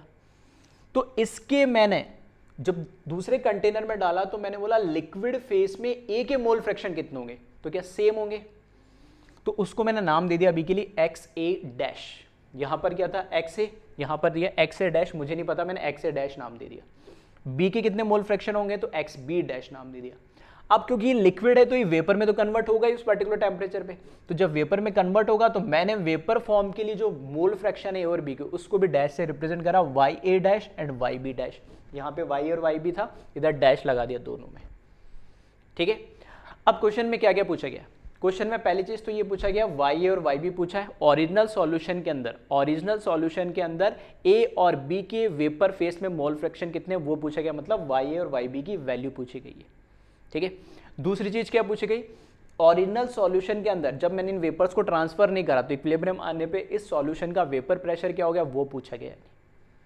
ठीक है। थर्ड चीज क्या पूछी, जब मैंने वेपर्स को इस कंटेनर में ट्रांसफर कर दिया, लिक्विड फॉर्म में कन्वर्ट करके, कंडेंस करके, तब वापस से ये लिक्विड क्या होगा, लिक्विड क्या होगा, वेपर में कन्वर्ट हो गया उसका कुछ पार्ट और उसका कुछ वेपर प्रेशर आएगा। तो थर्ड पार्ट में ये पूछा गया है कि जो वेपर में, लिक्विड से वेपर में जो कन्वर्ट हुआ, उस वेपर फेस में ए और बी के मोल फ्रैक्शन कितने होंगे, तो वाई ए डैश और वाई बी डैश पूछा गया। ठीक है। थर्ड पार्ट में मोल fraction of A and B in vapour phase of first condensate पूछा गया है। ठीक है। वाई ए डैश और वाई बी डैश पूछा गया। और जो फर्स्ट कंडेंसेट के अंदर जब हमने इसको ट्रांसफर करा, तो अब जब लिक्विड से कुछ वेपर्स कन्वर्ट हो रहे तो इक्विलिब्रियम भी आएगा इसमें भी, और इक्विलिब्रियम आएगा तो कुछ ना कुछ वेपर प्रेशर होगा, तो वो वेपर प्रेशर पूछा है, vapour pressure of first condensate. ठीक है। इसका कंटेनर का नाम दिया हमने बस, फर्स्ट कंडेंसेट। ये फर्स्ट कंडेंसेट क्यों बोला है उसको भी मैं अभी समझा दूंगा। ठीक है। तो अभी सब चीजें लिख दी, एक चीज मिसिंग है वो मैं लिख रहा हूं। एक तो इसका प्रेशर, तो मैंने मान लिया यहां पे जो इसका प्रेशर है उसको मैंने रिप्रेजेंट करा कैपिटल पी से, total pressure of original solution, और इसका वेपर प्रेशर को मैंने रिप्रेजेंट करा पी डैश से, क्योंकि यहाँ पे जो भी टर्म थे उसको फर्स्ट कंडेंसेट में जब मैंने रिप्रेजेंट करा तो सब पे डैश लगाया, तो इसका प्रेशर पी है और इसका प्रेशर पी डैश कर दिया है। ठीक है। चलिए अब सुनना ध्यान से, ये तो क्वेश्चन था उसको मैंने एक्सप्लेन करा। ठीक है। अब जब ये ओरिजिनल सॉल्यूशन था, जब जितना लिक्विड वेपर में कन्वर्ट होना था हो गया। ठीक है। अब जितने भी वेपर्स थे, जितने भी वेपर्स बनने तो बन गए मैक्सिमम, उस सारी वेपर्स को मैंने एज इट इज कंडेंस करके दूसरे कंटेनर में मैंने क्या कर दिया, ट्रांसफर कर दिया। अब मेरे को एक बात बताना, जो वेपर्स है उसके अंदर जितना ए था और जितना बी था, मतलब ए के जितने मोल थे वेपर फेस में और बी के जितने मोल थे वो तो वही रहेंगे, वो थोड़ी चेंज हो जाएंगे उसको कंडेंस करने से। भाई वेपर में जो ए के मोल से, अगर ए 10 मोल थे और बी 8 मोल थे, तो कंडेंस कर दोगे लिक्विड में तो भी 10 और 8 ही तो रहेंगे, उसको कंडेंस करने से मोल्स थोड़ी चेंज हो जाएंगे। तो क्या मैं ऐसे बोल सकता हूं कि जो वेपर फेस में अगर मुझे मोल फ्रैक्शन पता लग गया ए और बी का, वाई ए और वाई बी की वैल्यू पता लगी, तो इसी को तो मैं कंडेंस करके इसमें लिक्विड में कन्वर्ट कर दिया, तो वही तो क्या बन गया मेरे पास, एक्स ए डैश और एक्स बी डैश बन गया। नहीं मतलब ओरिजिनल सॉल्यूशन का मोल फ्रैक्शन जो वेपर फेस में वाई ए, वो तो बराबर हो गया फर्स्ट कंडेंसेट के अंदर लिक्विड फेस में जो ए का मोल फ्रैक्शन है एक्स ए डैश, मतलब वाई ए किसके बराबर हुआ, एक्स ए डैश के। इसी तरीके से ओरिजिनल सॉल्यूशन के अंदर वेपर फेस में जो बी के मोल फ्रैक्शन थे दैट इज वाई बी, वो किसके बराबर होगा, फर्स्ट कंडेंसेट में लिक्विड फेस के अंदर जो बी के मोल फ्रैक्शन होंगे और वो किसके बराबर होंगे, एक्स बी डैश के। तो वाई बी किसके बराबर हो, एक्स बी डैश। ये तो लॉजिकली बात क्लियर है। ठीक है। तो अगर मुझे वाई और वाई बी पता लग गया तो मैं एक्स ए डैश और एक्स बी डैश भी बता सकता हूं, क्योंकि वाई ए बराबर क्या हो जाएगा, एक्स ए डैश, और वाई बी बराबर क्या हो जाएगा, एक्स बी डैश। ठीक है। चलिए अब मुझे पता करना है वाई ए डैश और वाई बी डैश क्या होगा। ठीक है। तो इस पे हम बात करते हैं आगे। चलिए अब इस पे इतना समझ में आ गया, तो क्योंकि अभी तक हमने ये तो पढ़ लिया था कि कोई भी एक सॉल्यूशन है, उस एक सॉल्यूशन में लिक्विड फेस के अंदर अगर मेरे को मोल फ्रैक्शन पता है तो मैं उसके वेपर फेस की भी मोल फ्रैक्शन पता कर सकता हूं, और उसके लिए हमने अभी फॉर्मूला पढ़ा वही। तो ओरिजिनल सॉल्यूशन के लिए मैंने लिखा वाई ए, वेपर फेस में उसके मोल फ्रैक्शन बराबर किसके होंगे, P not A X A divide by total pressure of solution. इसी तरीके से वाई बी किसके बराबर होगा, P not B X B upon total pressure. Same meaning है अभी तक जो हमने इस लेक्चर में कंसिडर करा। पी नॉट ए क्या है, ए जो हमारा वोलेटाइल लिक्विड है उसका प्योर फॉर्म में वेपर प्रेशर, एक्स ए बता ही दिया, P total pressure of solution, same P not B, B का जो प्योर फॉर्म है उसका वेपर प्रेशर। ये तो ये ओरिजिनल सॉल्यूशन की बात। अब आ जाए फर्स्ट कंडेंसेट की बात। फर्स्ट कंडेंसेट में क्या है, एक्स ए डैश किसके बराबर हो जाएगा, वाई ए, ये भी हमने बात कर ली थी। एक्स बी डैश किसके बराबर हो जाएगा, वाई बी के। अब मेरे को वाई ए डैश पता करना है, तो अब ये एक नया मेरे लिए क्या सॉल्यूशन बन गया, मतलब सॉल्यूशन तो वही है, अलग कंसंट्रेशन का सॉल्यूशन बन गया। तो फॉर्मूला तो वही लगेगा कि वेपर फेस और लिक्विड फेस के मोल फ्रैक्शन अगर मुझे पता है तो रिलेशन निकाल सकता हूं। तो वाई ए डैश मुझे कैलकुलेट करना है, तो पी नॉट ए, ये तो अभी क्योंकि कांस्टेंट वैल्यू होती है, एक पर्टिकुलर टेम्परेचर पे किसी प्योर लिक्विड का वेपर प्रेशर तो कांस्टेंट है, तो टेम्परेचर सेम है तो कोई फर्क ही नहीं पड़ना, तो ये तो अभी भी ए के लिए पी नॉट ए रहेगा। हाँ, यहां पर अब XA डैश आ जाएगा क्योंकि इस सॉल्यूशन के अंदर, फर्स्ट कंडेंसेट के अंदर, इस सॉल्यूशन के अंदर ये क्या है हमारे पास, नया मोल फ्रैक्शन मिल गया, यानी XA डैश डिवाइड बाय, अब इसका टोटल प्रेशर भी चेंज हो जाएगा तो P डैश कर दिया। इसी तरीके से YB dash equals to P not B into XB dash upon P dash. ठीक है, तो यहां से ये मुझे दोनों की मोल फ्रैक्शन की वैल्यू पता लग जाएगी। तो मुझे क्या क्या ये डेटा चाहिए, ये डेटा चाहिए, ये डेटा चाहिए। क्लियर है? चलो, अब ये है क्या चीज, तो ये अब ध्यान से सुनना, ये तो क्वेश्चन था उसको मैंने समझा और कुछ फॉर्मूले थे जो अभी हमने पढ़े थे उसी को मैंने रिलेट करा। एक्चुअल में क्या होता है, जब भी कोई दो वॉलेटाइल कंपोनेंट, या दो से ज़्यादा भी हो सकते हैं, अभी हम बाइनरी की बात करें तो दो ही ले लेते हैं सिंपल रखने के लिए। अगर दो वॉलेटाइल कंपोनेंट मिक्स है तो उन दो वॉलेटाइल कंपोनेंट को मैं कैसे सेपरेट करूं, जिसको हम क्या पढ़ते आए थे आज तक, एक नाम सुनते थे हम, डिस्टिलेशन, फ्रैक्शनल डिस्टिलेशन। तो ये कॉन्सेप्ट ऑफ फ्रैक्शनल डिस्टिलेशन है। इसमें हम दो वॉलेटाइल लिक्विड को, और दो अलग अलग लिक्विड है तो ऑब्वियसली बात है उनके बीच में फोर्स ऑफ अट्रैक्शन क्या होगा, अलग अलग होगा। फोर्स ऑफ अट्रैक्शन अलग अलग होगा तो उनका बॉइलिंग पॉइंट भी क्या होगा, अलग अलग होगा। और बॉइलिंग पॉइंट अलग अलग है तो उन दोनों को मैं सेपरेट करता हूं। तो आज तक हम बॉइलिंग पॉइंट के पॉइंट ऑफ व्यू से हम इसको समझते थे, यहाँ मैं वेपर प्रेशर के पॉइंट ऑफ व्यू से आपको समझा रहा हूँ। तो ये कॉन्सेप्ट ऑफ फ्रैक्शनल डिस्टिलेशन है, जिसमें दो वॉलेटाइल लिक्विड को कैसे सेपरेट करना है वो हम देखेंगे। ठीक है, चलिए अब इसमें हो क्या रहा है, अभी मैं थ्योरेटिकल बता रहा हूं और उस न्यूमेरिकल से फिर हम, ठीक है, मैथमेटिकल प्रूव करेंगे जो मैं कह रहा हूं क्या सही है नहीं।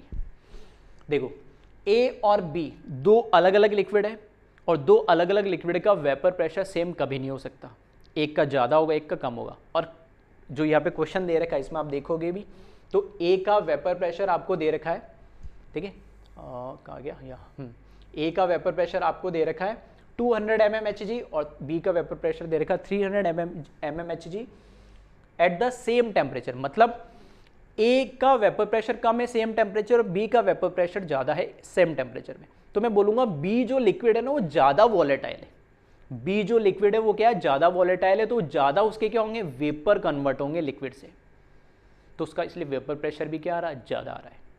ठीक है, तो दो लिक्विड है अलग अलग तो उनकी वॉलेटाइल नेचर अलग अलग होगा। तो अभी जो मैंने पीछे प्रीवियस क्वेश्चन लिया है उसके अंदर बी को ज़्यादा वॉलेटाइल कंसिडर करा, न्यूमेरिकल में जो वैल्यू हमें गिवन दे रही है वो तो एक कांस्टेंट होती, तो बी ज़्यादा वॉलेटाइल होगा। अब जो ज़्यादा वॉलेटाइल है ना वेपर फॉर्म के अंदर, उसकी कंसंट्रेशन भी क्या होगी, ज़्यादा होगी।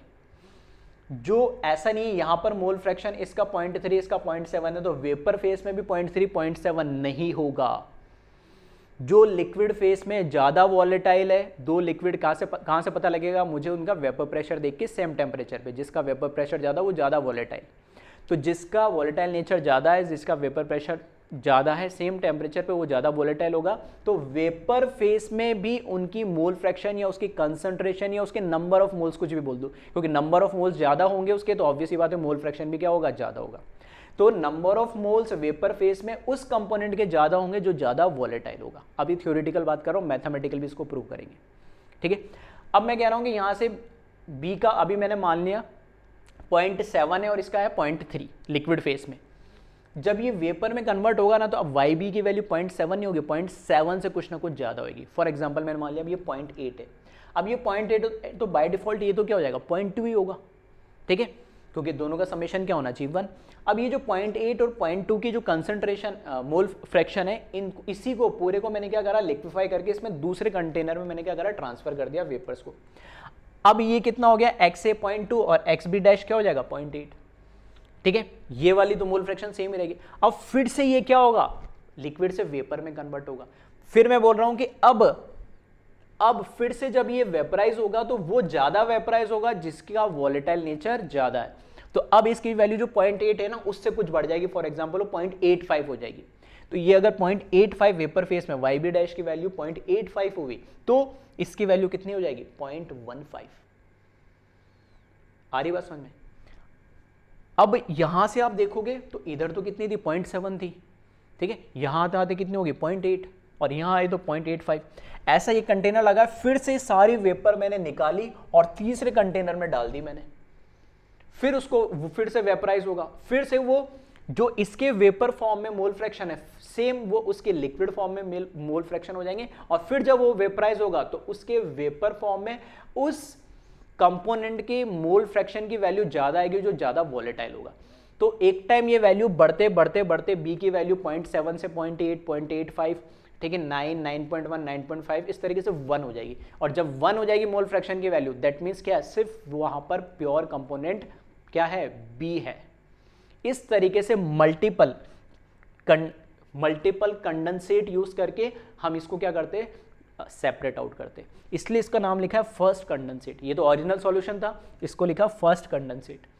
ऐसे ही इसको आगे दूसरा कंटेनर लगा दूंगा तो उसको बोलूंगा मैं सेकंड कंडेंसेट। तो अब उसके भी आप मोल्स फ्रैक्शन, अब जो वाई ए डैश और वाई बी डैश होंगे वो सेकंड कंडेंसेट के लिए क्या बन जाएगा, एक्स ए डबल डैश बोल दूं और वाई बी डबल डैश, दोनों मोल फ्रैक्शन क्या होंगे, सेम होंगे। फिर से आप वो फॉर्मूला लगाना, ठीक है, y और x के बीच में कैसे हम रिलेशन निकालते हैं वो लगाओ और उसके वेपर फेस में मोल फ्रैक्शन निकालो। ऐसे मल्टीपल कंडेंसेट हम यूज कर सकते हैं, ठीक है। तो ये प्रिंसिपल है, फिनोमिना है कि कैसे फ्रैक्शनल डिस्टिलेशन से हम दो वॉलेटाइल कंपोनेंट को सेपरेट आउट करते हैं, ठीक है। जो मैंने बोला इसको फिर से रिवाइंड करना और सुनना, बिल्कुल सब समझ में आ जाएगा। और नहीं समझ में आए फिर भी तो अभी न्यूमेरिकल से इसको वापस मैं एक्सप्लेन करता हूँ, फिर समझना है, ठीक है। चलिए आगे अब बढ़ते इसमें। ये तो हुए फॉर्मूले की बात। अब यहाँ पे कुछ टर्म तो बहुत कॉमन है ना, कुछ टर्म जो बहुत कॉमन है वो मैंने नहीं लिखे, वो बार बार हम लिख रहे, कुछ जो नए टर्म आए बस वही लिखे मैंने, ठीक है। नए टर्म क्या क्या है, जैसे एक्स ए एक्स बी हमें पता ही था, वाई ए वाई बी मुझे पता ही था, ठीक है, तो वो नहीं लिखे। एक्स ए डैश आया तो इसको लिखा मैंने mole fraction of A in liquid phase in first condensate. X B dash mole fraction of B in liquid phase in first condensate, ठीक है। तो फर्स्ट कंडेंसेट के अंदर लिक्विड फेस में ए और बी के मोल फ्रैक्शन को X A dash और एक्स बी डैश से रिप्रेजेंट करा है। वाई डैश क्या है, mole fraction of A in vapour phase in first condensate, ठीक है। और वाई बी डैश क्या है, mole fraction of B in vapour phase in first condensate. मतलब फर्स्ट कंडेंसेट के अंदर वेपर फेस में ए और बी के मोल फ्रैक्शन को Y A dash and Y B dash से हमने रिप्रेजेंट किया है, ठीक है। और फिर मैंने लिखा है यहाँ पे पी, जो अभी बता ही दिया था, vapour pressure of original solution है। P dash vapour pressure of first condensate. एक और कंडेंसेट लगा दूंगा तो मैं उसको पी डबल डैश मान लो, या P1 P2 P2 3 रिप्रेजेंट करने का आपका तरीका कैसे भी करो, ठीक है। चलिए फिर आगे मैंने यहाँ पे नोट लिखा है, ठीक है। पहला नोट यही है, इट इज अ, ठीक है, it is a concept of fractional distillation in which mixture of two volatile component is separated, ठीक है। तो अभी मैंने बताया कि फ्रैक्शनल डिस्टिलेशन में भी इस तरीके से इसको सेपरेट कर दे, तो दो वॉलेटाइल कंपोनेंट को आपको सेपरेट करना है, तो ये फिनोमेना, ये प्रिंसिपल हम यूज करते हैं, इसको कॉन्सेप्ट ऑफ फ्रैक्शनल डिस्टिलेशन भी बोलते हैं। सेकेंड पॉइंट लिखा, vapour face always rich in more volatile component. जो अभी मैं समझा रहा था कि जब भी लिक्विड से वेपर में कन्वर्ट हो गए तो सेम मोल फ्रैक्शन नहीं रहेगा, सेम मोल फ्रैक्शन रहेगा तो कभी उनको सेपरेट आउट हम कर ही नहीं सकते। तो लिक्विड से वेपर में ज़्यादा मोल्स उसके मिलेंगे जो ज़्यादा वॉलेटाइल होगा, तो वेपर फेस में हमेशा मोर वॉलेटाइल कंपोनेंट रिच होगा। और थर्ड पॉइंट लिखा, it is applicable for ideal solution. अब ये आइडियल सॉल्यूशन क्या होता है, जिस तरीके से हम स्टेट्स ऑफ मैटर में आइडियल गैस पढ़ते हैं उसी तरीके से आइडियल सॉल्यूशन होता है। क्योंकि नाम आइडियल है तो नेचर में एक्चुअली तो कोई आइडियल सॉल्यूशन होता ही नहीं, जैसे कोई आइडियल चीज़ नहीं होती है, लेकिन आइडियल सॉल्यूशन की कुछ कैरेक्टरिस्टिक होती है जिसको हम मानेंगे। तो ये आइडियल सॉल्यूशन हम नेक्स्ट लेक्चर में इसको पढ़ेंगे और क्या होगा तब आपको आइडिया लग जाएगा। लेकिन हाँ, ये एप्लीकेबल, क्योंकि जैसे हम बोलते हैं गैसेस के लॉ है, वो किस पे लगता है, आइडियल गैस पे। लेकिन हम गैस को क्या करते हैं, आइडियल मान के सब जगह लगाई देते हैं, उसी तरीके सारे सॉल्यूशन को हम आइडियल मान के इसको लगाई लेते हैं, ठीक है। चलिए, तो पहले तो आप इसको, ये जो हमारा कॉन्सेप्ट है इसको आप कॉपी करें, फिर हम आते हैं अब न्यूमेरिकल पे, ठीक है। तो वीडियो पॉज करके जल्दी जल्दी आप कॉपी कर लेना।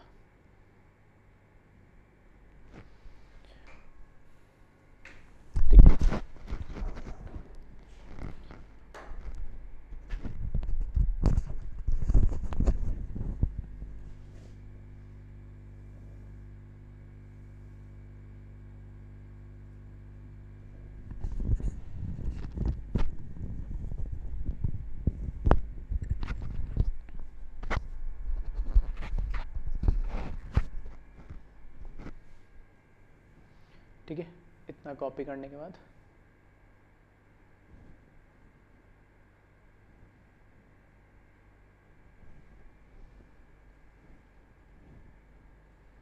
ठीक है, वीडियो पॉज करके जल्दी जल्दी कॉपी करें ना।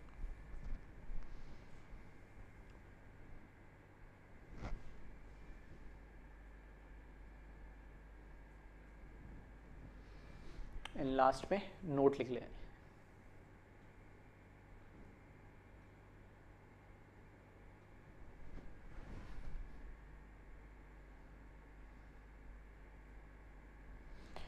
चलिए अब आते हैं हमारे न्यूमेरिकल पे।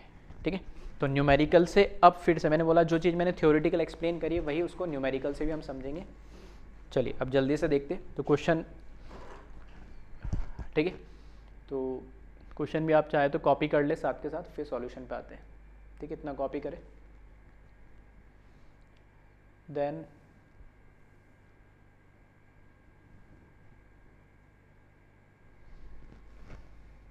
ठीक है। तो चार चीज़ पूछी गई है इसमें, दोनों ओरिजिनल और फर्स्ट कंडेंसेट का वेपर प्रेशर और ओरिजिनल और फर्स्ट कंडेंसेट में वेपर फेस में ए और बी के मोल फ्रैक्शन।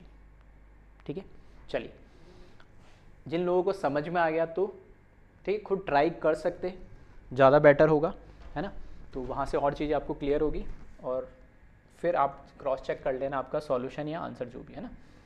अदरवाइज जिन लोगों को अभी भी नहीं समझ में आए तो यहाँ पे देखिए सॉल्यूशन। पहले मैं वो चीज़ लिख रहा हूँ जो मुझे गिवन दे रखी है। तो मुझे मोल्स दे रखे ए के, एन ए लिखा मैंने 2, मोल्स दे रखे बी के, वो लिखा मैंने 3। फिर वेपर प्रेशर दे रखा ए का प्योर फॉर्म में, वो दे रखा 200, ठीक है 200 mmHg and P not B दे रखा मुझे 300 mmHg। ठीक है, अब ये नोटेशंस में डायरेक्ट लिख रहा हूँ मैं, है ना। तो अब इतने लेक्चर्स देखने के बाद, इतना टॉपिक पढ़ने के बाद ये डायरेक्ट आपको लिखना आना चाहिए। ठीक है, चार चीज़ गिवन थी वो मैंने लिख दी। अब क्योंकि क्वेश्चन के अंदर मुझे क्या पूछा गया है, वेपर फेस में मोल फ्रैक्शन, तो वाई मुझे कैलकुलेट करना है। तो कैसे करूँगा, P not A into X A upon P. ठीक है, मतलब पी तो होगा टोटल प्रेशर, वो तो मुझे चाहिए होगा, लेकिन वेपर मोल फ्रैक्शन भी तो पूछे वेपर फेस में। तो पहले मैं दोनों तरीके से बताता हूँ। ठीक है, पीछे जो अभी न्यूमेरिकल करा था उसको मैंने प्रॉपर फॉर्मूला लगाया था, इस बार दूसरे तरीके से कर रहा हूँ, और चाहो तो आप पहले वाले तरीके से भी कर सकते हो, कोई दिक्कत नहीं। ठीक है, एक आपको एक और आइडिया लग जाएगा। चलिए पहले मोल फ्रैक्शन कैलकुलेट कर लेते हैं हम। ठीक है, मोल फ्रैक्शन कैलकुलेट कर लेते हैं ए और बी के लिक्विड फेस में, क्योंकि मोल्स किस में दे रखे, लिक्विड फेस में दे रखे। तो एक्स ए हो जाएगा N A upon N B, तो यहाँ पर 2 अपॉन 2 + 3, तो ये हो जाएगा 2/5। सही है, ये 2/5 है, तो एक्स बी क्या हो जाएगा 1 - 2/5 डायरेक्ट लिख दूँ। ठीक है, तो ये हो जाएगा, चलिए लिख देता डायरेक्ट 3/5। ठीक है, एक्स ए के मोल पता लग गए, एक्स बी के मोल मुझे पता लग गए। ठीक है, तो एक तो तरीका है, पहले क्या करें आप प्रेशर कैलकुलेट करें। ठीक है, पहले आप क्या कैलकुलेट करें, प्रेशर, क्योंकि वो तो मुझे करना ही है ना। तो चलो उसको कर ही लेते हैं। पहले प्रेशर की बात करें, टोटल प्रेशर क्या होगा, दो वोलेटाइल कंपोनेंट का P not A X A plus P not B X B. ठीक है, तो यही फॉर्मूला होगा, और ये सारी वैल्यूज़ अब मुझे पता लग गई है, तो आप आसानी से आप कैलकुलेट कर सकते हैं। तो टोटल प्रेशर हो जाएगा यहाँ पे, पी नॉट ए मुझे दे रखा है 200 इंटू एक्स ए 2/3 प्लस 300 इंटू 3/5, सॉरी इसको 2/5, है ना। तो इसको आप सॉल्व कर लें, और जब सॉल्व करेंगे तो प्रेशर आ जाएगा टोटल आपका। ठीक है, इसको सॉल्व करने पे प्रेशर आएगा आपका 260 mmHg। ठीक है, अगर कुछ अप्रॉक्स आ रहा है तो मैंने अप्रॉक्स करके लिया है, अगर कुछ डेसिमल में आया तो अप्रॉक्स इसको ले लेना। ठीक है, तो ये प्रेशर आ गया हमें ओरिजिनल सॉल्यूशन का। अब मुझे क्या कैलकुलेट करने, मोल फ्रैक्शन कैलकुलेट करने। देखो मोल फ्रैक्शन कैलकुलेट करने वेपर फेस में मेरे को ए और बी को, तो एक तो formula Y A = P not A X A upon total pressure. तो पी नॉट ए गिवन दे रखा, एक्स ए मैंने कैलकुलेट कर लिया और पी भी मैंने कैलकुलेट कर लिया। एक तो ये तरीका है जैसे हमने पहले करा था। एक दूसरा तरीका और है, अगर सिर्फ वेपर फेस में मोल फ्रैक्शन पूछता है तो डायरेक्ट आप ये लगाए, रेशियो निकाल ले दोनों का। ठीक है, इससे कैलकुलेशन थोड़ी कम हो जाएगी, ईजी होएगी, ठीक है। तो एक इस तरीके से मैं ट्राई कर बता देता हूँ आपको। तो ये क्या होगा, फॉर्मूला आप लगाएंगे जब P not A X A divide by total pressure, और वाई बी की जब वैल्यू लिखोगे तो P not B into X B divide by total pressure. P से पी कैंसिल हो जाएगा, तो यहाँ पर मेरे पास क्या बचेगा, P not A into X A, और यहाँ पर बचेगा P not B into X B, ठीक है। अब वैल्यू रख दे, डायरेक्ट रेशियो निकाल ले। तो पी नॉट ए मुझे दे रखा है 200 इंटू यहाँ पर क्या दे रखा है 2/5, और यहाँ पर दे रखा है 300 इंटू 3/5। 5 से 5 कैंसिल हो जाएगा, और यहाँ पर क्या आ जाएगा, 0 से 0 कैंसिल हो जाएगा, 4 क्या आ जाएगा 9। तो दोनों के मोल रेशियो क्या आ जाएगा, ए और बी, ठीक है। मोल रेशियो क्या, सॉरी मोल फ्रैक्शन का जो रेशियो है वेपर फेस में वो क्या आ जाएगा 4/9 आ जाएगा। अब मैथमेटिकल है बेसिक से, अगर ये 4/9 है तो मैं y और y भी बता सकता हूँ। तो y a क्या होगा, y a ऊपर लिखा न्यूमरेटर में, तो ऊपर क्या है 4, और नीचे टोटल 4 + 9 कितना आ जाएगा 13। तो ये आ जाएगा y a की वैल्यू।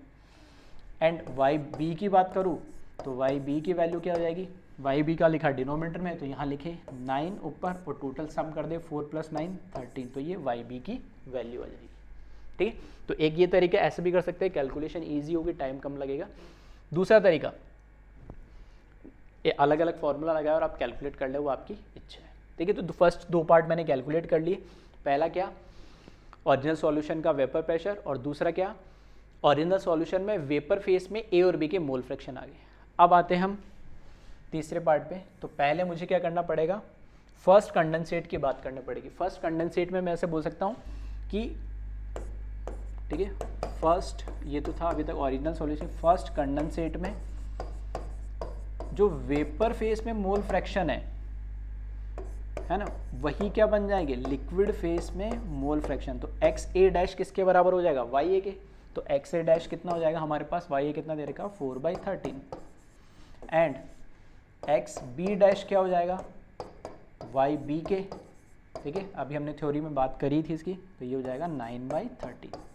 तो ये डायरेक्ट पता लग गया मेरे को, फर्स्ट कंडेंसेट में लिक्विड फेस में मोल फ्रैक्शन क्या होगा, वो वही होगा जो ओरिजिनल सॉल्यूशन में वेपर फेस के अंदर ए और बी के मोल फ्रैक्शन थे, ठीक है। और यहाँ से अब क्या कर सकते हैं हम, प्रेशर भी कैलकुलेट कर सकते हैं। फर्स्ट कंडेंसेट का पी डैश, तो फॉर्मूला क्या हो जाएगा, पी नॉट ए, ये तो सेम ही रहेगा constant value, into X A dash plus P not B into X B dash, और एक्स ए और एक्स बी की वैल्यू मैंने कैलकुलेट कर ली है। तो पी डैश आ जाएगा यहाँ से 200 इंटू एक्स ए डैश कितना आया मेरे पास 4/13 प्लस 300 इंटू ये कितना है 9/13, ठीक है। अगेन इसको आप सॉल्व कर ले तो प्रेशर आपको आ जाएगा, ठीक है। इसको सॉल्व करने पे अप्रॉक्सीमेटली लिख रहा हूँ मैं ना, ये आ जाएगा 269 समथिंग आ जाएगा। तो हम इसको 269 mmHg, ठीक है, क्योंकि ये जो वैल्यूज़ है मोल्स 2 और 3 और 203 ये रैंडमली ली मैंने, ठीक है। और जो आपका मन करे ना वैल्यू ज़्यादा ले लेना, ए की भी कुछ ले लेना, मोल्स भी कुछ ले लो, और वेपर प्रेशर की वैल्यू आपकी जो मन करे वो ले लेना, ठीक है, कोई फ़र्क नहीं पड़ेगा आपके कॉन्सेप्ट में, ठीक है। तो ये पी डैश की वैल्यू आई है। अब लास्ट चीज़ इसमें रह गई हमें फर्स्ट कंडेंसेट में, ठीक है, फर्स्ट कंडेंसेट के अंदर वेपर फेस में जो मोल फ्रैक्शन है वो मुझे पता करना है। तो वाई ए डैश और वाई बी डैश मुझे कैलकुलेट करना है। तो वाई ए डैश क्या होगा, P not A X A dash divided by P dash, और P not B X B dash divided by P dash. तो यहाँ से फिर से P not A X A dash P not B X B dash, ठीक है। तो ये फिर से 200 इंटू ये कितना है 4/13 आया था, और ये हो जाएगा 300 इंटू 9/13, 13 से 13 क्या हो जाएगा, कैंसिल हो जाएगा, और ये जो रेशियो आएगा आपका कैलकुलेट होके वाई ए डैश और वाई बी डैश का, ठीक है, जो ये रेशियो आएगा, ये आएगा आपका 8/27 है ना। इसको सॉल्व कर लेना, अभी मैं लिख रहा हूँ 8/27। 8/27 से आप, ठीक है, इस 8/27 से आप वाई ए डैश की वैल्यू निकाल सकते हैं। वाई डैश की वैल्यू हो जाएगी 8 दोनों का समेशन करोगे तो कितना हो जाएगा 35। एंड वाई बी डैश की वैल्यू कितनी हो जाएगी, ठीक है, 27/35। ठीक है, तो ये सारी वैल्यूज़ हमने निकाल ली। अब इन सारी वैल्यूज़ को आप ध्यान से देखना, ठीक है, सारी वैल्यूज़ को आप ध्यान से देखना। इन सभी के मैं क्या कर रहा हूँ, एग्जैक्ट थोड़ा सा, अभी ऐसे फीलिंग थोड़ी कम आती है, फीलिंग मतलब डेसिम, एक्चुअल में इसको कैलकुलेट करूंगा तो मोल फ्रैक्शन, क्योंकि क्या होगा 0 से 1 के बीच में लाई करेगा तो कितना बढ़ रहा है कम कर रहा है इस रेशियो से मुझे पता नहीं लगेगा। तो एग्जैक्ट इसको 8 को 35 से आप डिवाइड करोगे, ठीक है, तो थोड़ा सा देख लेना, अप्रॉक्स में लिख रहा हूँ, जब 8 को 35 से डिवाइड करोगे तो 0.22 ये वैल्यू आएगी। अगर ये 0.22 है तो 1 में से माइनस करोगे तो अपना आप कितनी हो जाएगी 0.78 हो जाएगी।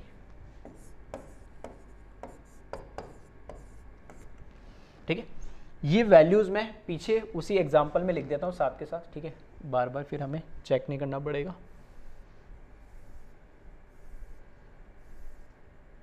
ठीक है, यहाँ पे लिख देता हूँ। ये किसकी वैल्यू निकाली हमने, वाई डैश और वाई बी डैश की। तो देखना मैं यहाँ पे लिख रहा हूँ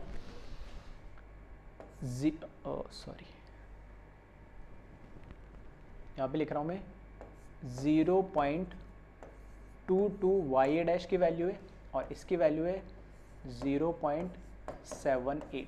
ये वैल्यू अभी लास्ट पे निकाली तो मैं लिख देता हूँ, ठीक है। चलिए, ठीक है, 0.22 और 0.78। उसके बाद जो टोटल प्रेशर है ना, जो प्रेशर हमारा आया है, फर्स्ट कंडेंसेट का प्रेशर ये 269 mmHg, इसको मैं लिख देता हूँ। तो यहाँ पे जो प्रेशर है इसकी वैल्यू दे रखी है 269 mmHg, ठीक है, फाइनल कंक्लूजन पे आने वाले, ठीक है, तो ध्यान से देख लेना इसको। देन फिर आ जाओ ऊपर, हमें वैल्यू नेक्स्ट क्या मिली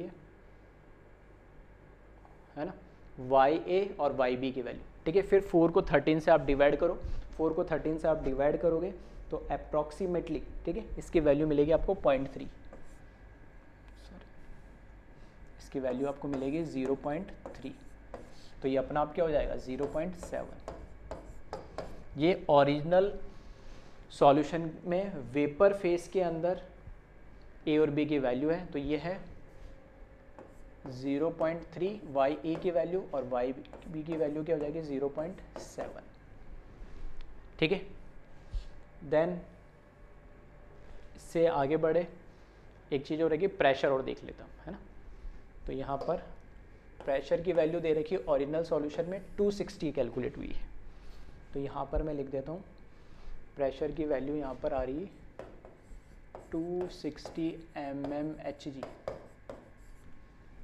ठीक है। चलिए, और एक चीज़ और रहेगी, ये भी लिख देते हैं, एक्स ए और एक्स बी की वैल्यू,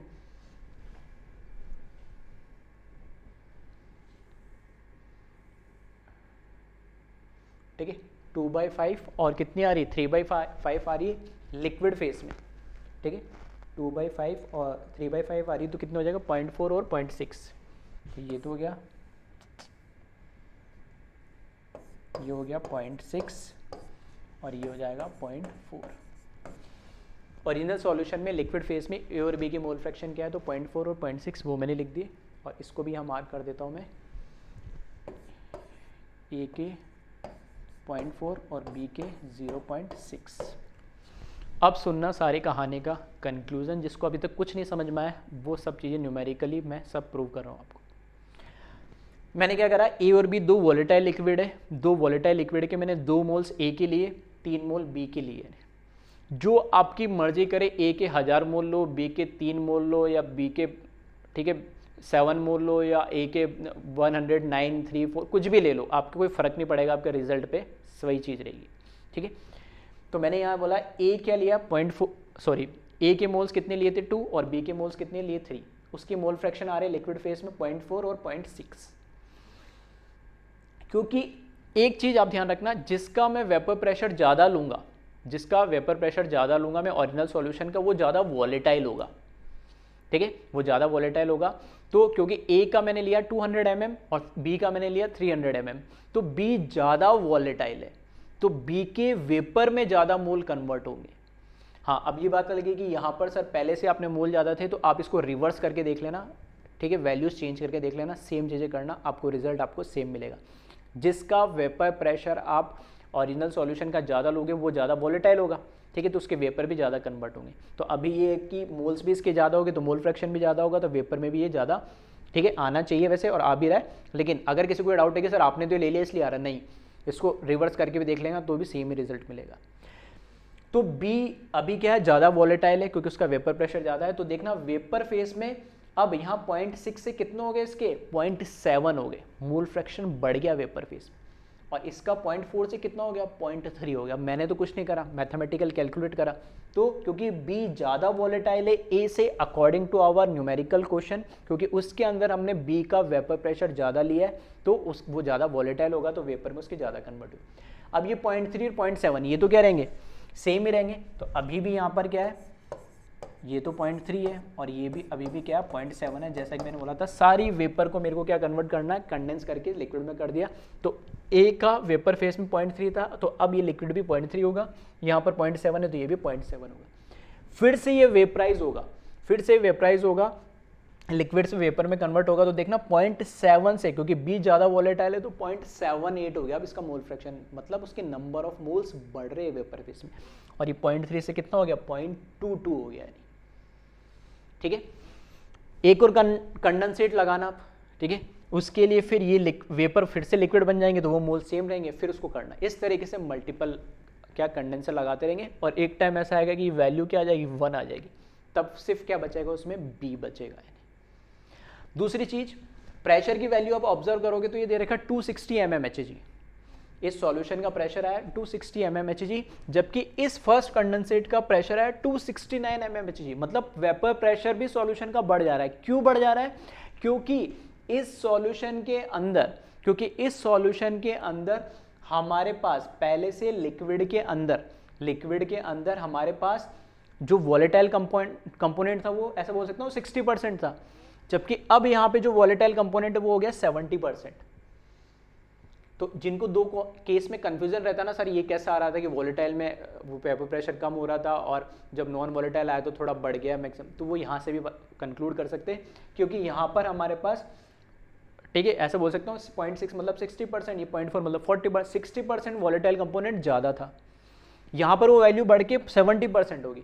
तो जो वॉलेटाइल कंपोनेंट अगर बढ़ेगा, उसके नंबर ऑफ मोल्स बढ़ेंगे, तो वेपराइज भी वो ज़्यादा होगा, उसके नंबर ऑफ वेपर भी क्या बनेंगे, ज़्यादा बनेंगे, तो वेपर प्रेशर भी ज़्यादा क्रिएट होगा। इसलिए इसका देख सकते हो वेपर प्रेशर 260 है, इसका मिलेगा 216। जब सेकेंड कंडेंसेट का देखोगे तो इससे ज़्यादा वैल्यू आएगी 269 से, तो ज़्यादा वहाँ पर वेपर्स कन्वर्ट होगी और ज़्यादा वेपर प्रेशर हमें उसमें मिलेगा। ये एक और कंक्लूजन, ठीक है। तो ये सारा था हमारा जो टॉपिक का नाम था, ठीक है। शुरुआत हमने न्यूमेरिकल लिख के करी थी, लेकिन टॉपिक था हमारा calculation of mole fraction after condensation. तो कंडेंसेशन के बाद मोल फ्रैक्शन आपको कैसे कैलकुलेट करने, तो लिक्विड के तो वही होंगे जो वेपर फेस में हो जाएंगे, और फर्स्ट कंडेंसेट के वेपर में कन्वर्ट करना, तो फॉर्मूला आप यूज़ करें वो मोल फ्रैक्शन का लिक्विड और वेपर फेस वाला, और इसको कैलकुलेट कर लें, ठीक है। तो अब पूरी सिचुएशन सारी आपको क्लियर हो गई होगी, सारे कंक्लूजन वगैरह सब आपको समझ आ गए होंगे, ठीक है। हाँ, लास्ट बात, इस लेक्चर को फिर से ध्यान से देख लेना, सुन लेना, कंपटीशन के हिसाब से इंपॉर्टेंट है। जेई की बात करूँ, नीट की बात करूँ, एडवांस की बात करूँ, अगर कोई बच्चा सिर्फ बोर्ड लेवल की स्टडी कर रहा हो, सिर्फ उसको बोर्ड से मतलब है, उसको इतना जेई नीट या कंपटीशन से उसको नहीं जाना उस लेवल पे, तो इस लेक्चर को स्किप कर देना, ठीक है। साफ साफ बोल रहा हूँ, इस लेक्चर को आप स्किप ही कर देना, देखना ही मत, कोई ज़रूरत नहीं है। आगे इससे अगला लेक्चर देखना वो कंटिन्यूटी में, या इससे पीछे से अगला देखना, इसको स्किप कर देना। और जिसको ये कि नहीं मुझे कंपटीशन करनी है, उसके अकॉर्डिंग तैयारी करनी है, तो ऐसे न्यूमेरिकल्स जो बनते हैं वो मैंने इस लेक्चर में आपको बता दिए, ठीक है। Okay, thank you class.